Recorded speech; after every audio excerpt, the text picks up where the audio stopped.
Today I'm here to talk to you about Benjamin O. Davis, Jr. as a Tuskegee Airman. Before he was the first black general in the Air Force, Benjamin O. Davis, Jr. was a Tuskegee Airman. He was unquestionably the most important of them. Today I want to focus on that very important part of his career, which lasted from 1941 to 1949. It was natural for Benjamin O. Davis, Jr. to be among the first black military flying cadets. At the U.S. Military Academy at West Point, where he graduated in 1936, Davis had applied for pilot training, but had been turned down since there were no black flying units to which he could have been assigned. In 1940, President Franklin D. Roosevelt promised to allow the training of black American military pilots, and appointed Davis's father the first black general in the U.S. Army. In March 1941, the War Department activated the 99th Pursuit Squadron, the first black flying unit, but it did not yet have any pilots. The War Department selected Tuskegee as the place where those pilots would be trained. Benjamin O. Davis, Jr. had already served at Tuskegee Institute as an ROTC instructor from June 1938 to February 1941. Davis entered flight training at Tuskegee in August 1941 as one of 13 black cadets in the first class. He was the only West Point graduate among them. After 9 to 10 weeks of primary flight training in biplanes on grass at Tuskegee Institute's Moton Field, Davis was one of only 6 of the 13 cadets to move on to basic flight training at the much larger Tuskegee Army Airfield, an Army Air Forces facility several miles to the northwest of Moton Field. Davis was among only 5 of the cadets to complete the basic flying training phase in January 1942, and went on with them to complete the advanced flight training on March 7th. The graduates received their wings, and all but one of them became the first black pilots of the 99th Pursuit Squadron. Davis was not immediately assigned to the 99th when he graduated from advanced flight training at Tuskegee, because he had just been promoted, as other graduates in the 1936 West Point class, to the rank of lieutenant colonel. He would have outranked the white commander of the unit at the time. So a new position, executive for troops, was created for him. He remained in that position on June 1st, when the squadron received its first black commander, Lieutenant George Spanky Roberts, with whom Davis had graduated from flight training. 2 months later, Davis succeeded Roberts, who became his executive officer. There was no animosity between the two, and they would remain friends. They had gone through flight training together, and they would eventually go into combat together. By the time Davis assumed command in August of 1942, the 99th Pursuit Squadron had been redesignated the 99th Fighter Squadron, and finally had enough pilots from subsequent classes at Tuskegee to be operational. Fighter squadrons were typically assigned in sets of 3 to a fighter group, but at the time the 99th Fighter Squadron began, there was no black fighter group to which it could be assigned. While the squadron transition trained in P-40 aircraft, the Army Air Forces activated the 332nd Fighter Group at Tuskegee. But instead of assigning the 99th Fighter Squadron to it, the 3 other fighter squadrons, the 100th, 301st, and 302nd, also activated at Tuskegee, were assigned to the group. The first commanders of these units were white. In March 1943, a full year after the 99th Fighter Squadron received its first pilots, it continued to languish at Tuskegee, while the 332nd Fighter Group and its 3 other fighter squadrons moved to Selfridge Field, Michigan.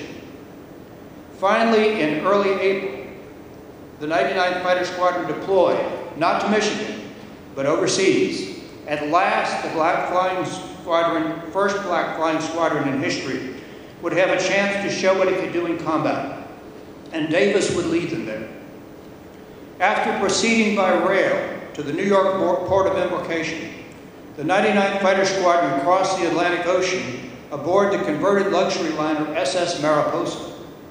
Members of the 99th were the only Army Air Forces personnel on the ship. There were 4,000 troops aboard. Only 15% of them were black. But because of Davis's rank, he was the senior officer and served as troop commander during the voyage, working with a small staff of other officers, including white ones. It was a brief hint at an integrated military. The week-long transoceanic trip to North Africa was uneventful, with only one submarine alert. Lieutenant Colonel Davis had reason for optimism when he and the 99th Fighter Squadron arrived in North Africa. The squadron immediately received 27 brand new P-40L airplanes, so much better than the old Warhawks they had used in training.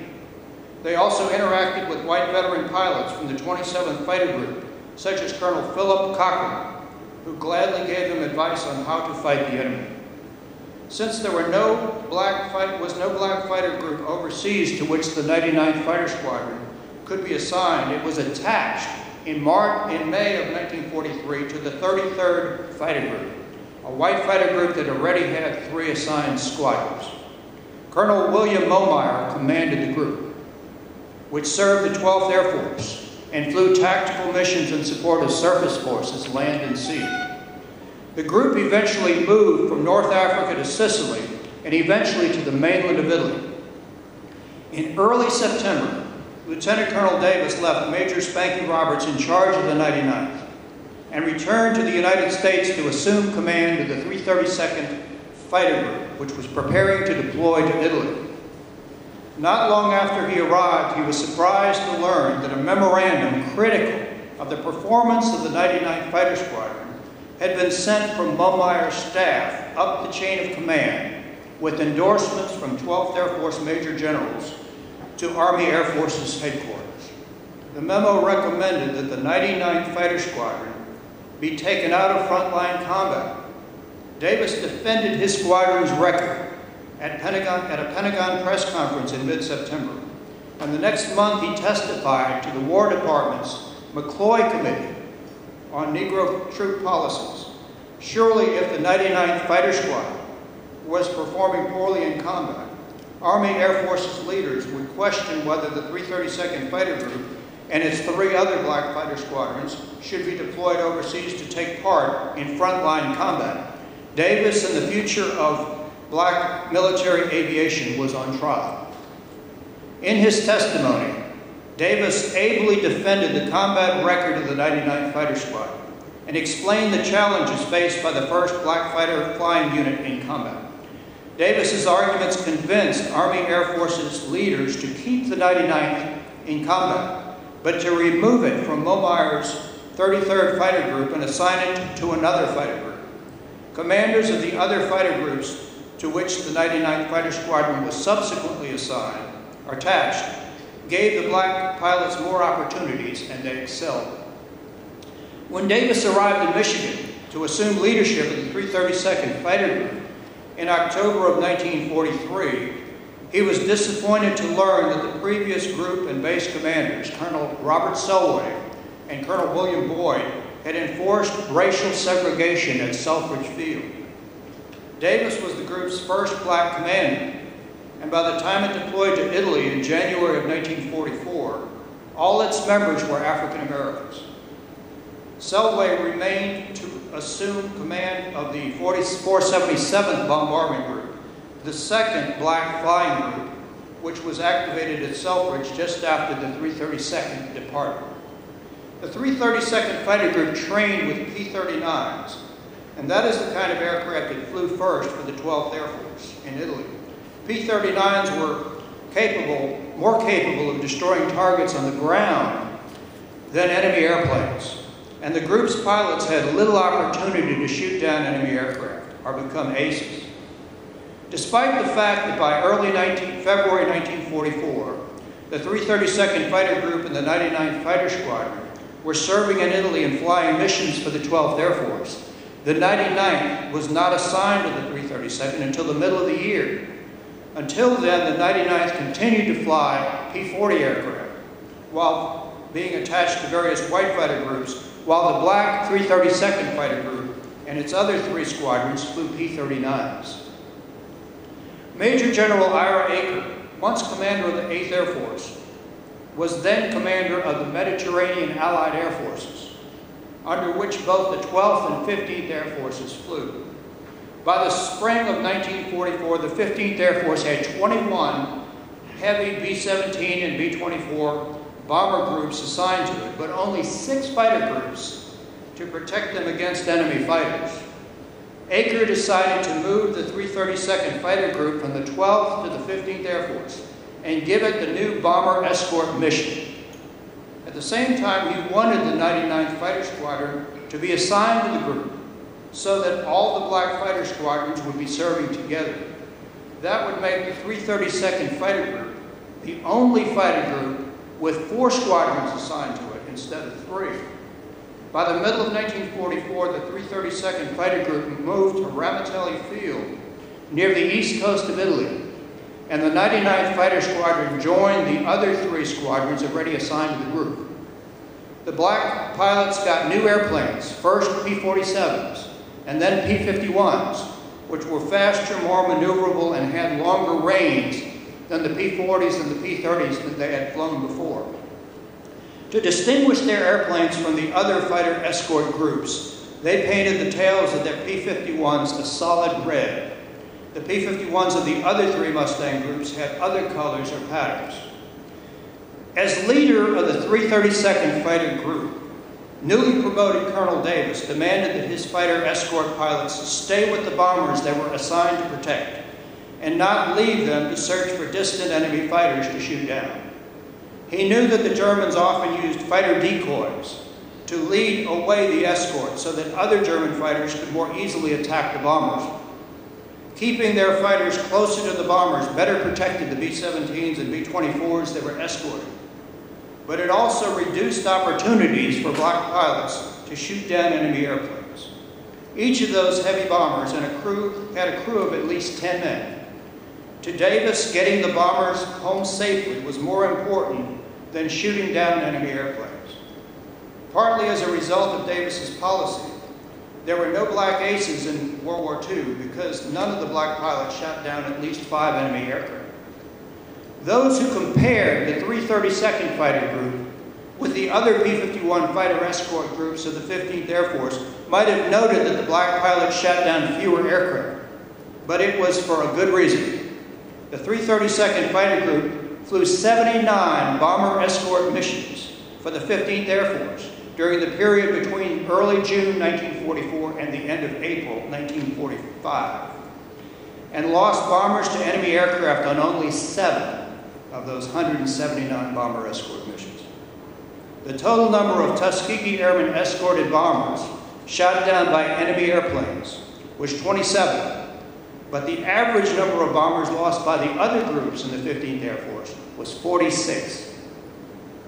The Tuskegee Airmen lost significantly fewer of the bombers they escorted than the other fighter escort groups in the 15th Air Force. In fact, their reputation for protecting the bombers spread, and some of the bomber crews expressed a preference for them. Davis even named his own aircraft by request and had his Mustang's fuselage painted with those words. An incident at the end of December 1944 demonstrated Colonel Davis's racial attitude. 20 B-24s were forced to land at Ramitelli because of bad weather, and some 200 white bomber crewmen found themselves for almost a week living among the black members of the 332nd Fighter Group at Ramitelli. Davis made sure that the visitors were welcome, and there was positive racial interaction at his base. Many of the white crews learned that many of the fighter pilots who protected them were black and were grateful for their hospitality. Davis himself flew on many of the missions with the other Tuskegee Airmen pilots. He was not one to stay back at the airfield and let others do the dangerous work.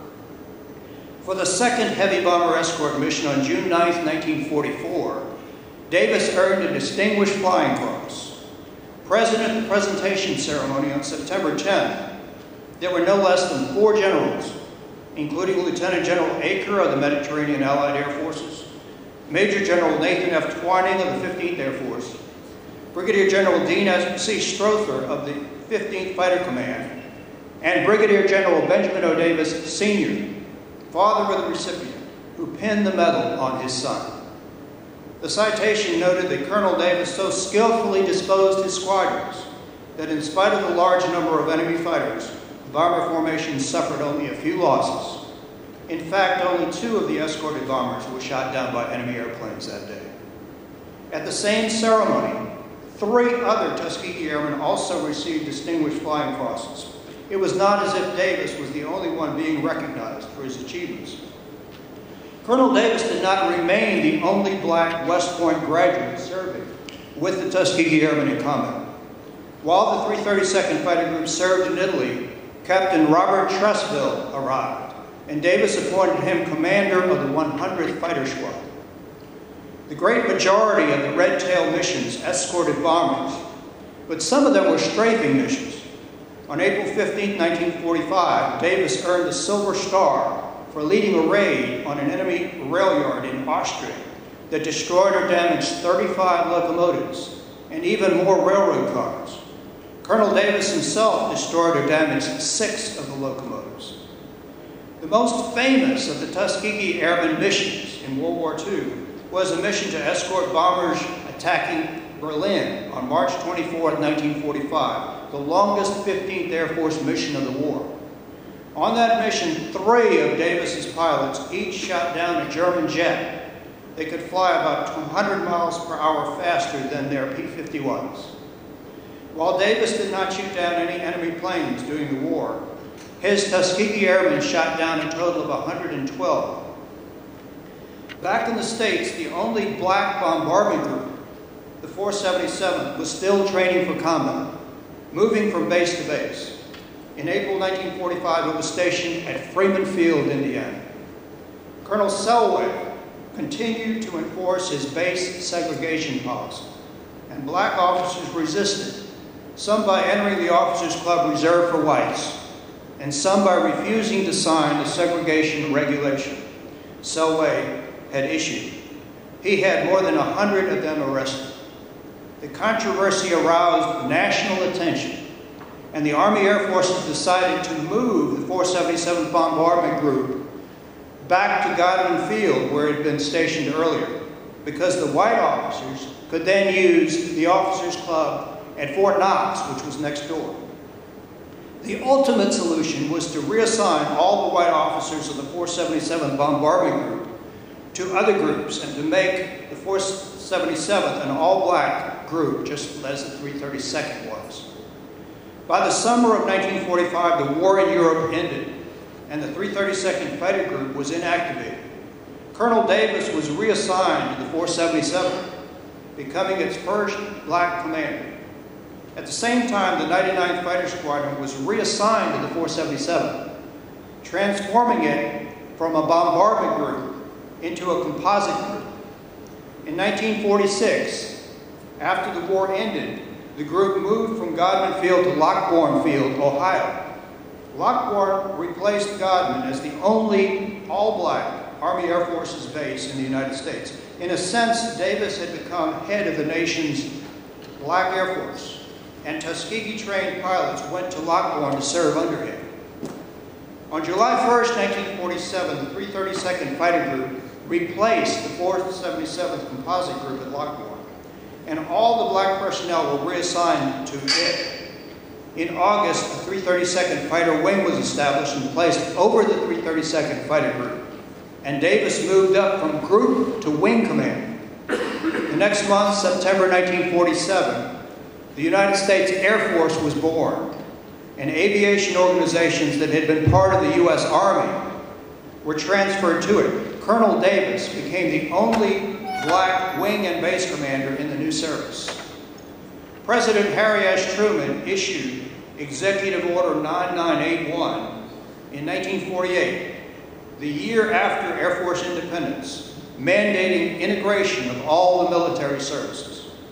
The new Air Force was already moving in that direction, was already training black pilots with white ones at Williams Air Force Base, Arizona, after Tuskegee Army Airfield closed in 1946. The black officers at Lockbourne had mixed feelings. They were glad that racial equality would be recognized with integration, but some of them regretted the end of the only all-black wing and the only all-black base. In 1949, its last year, the 332nd Fighter Group had one final hurrah. It sent a team of P-47 pilots to an Air Force-wide gunnery meet at Las Vegas, and it won first place in the Conventional Aircraft Division. Another fighting group won first place in the Jet Aircraft Division.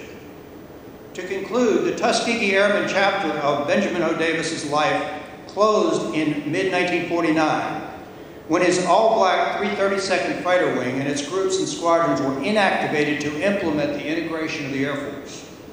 Instead of assigning white personnel to the famous black units, the Air Force decided to inactivate them instead and reassign their personnel to formerly all-white organizations.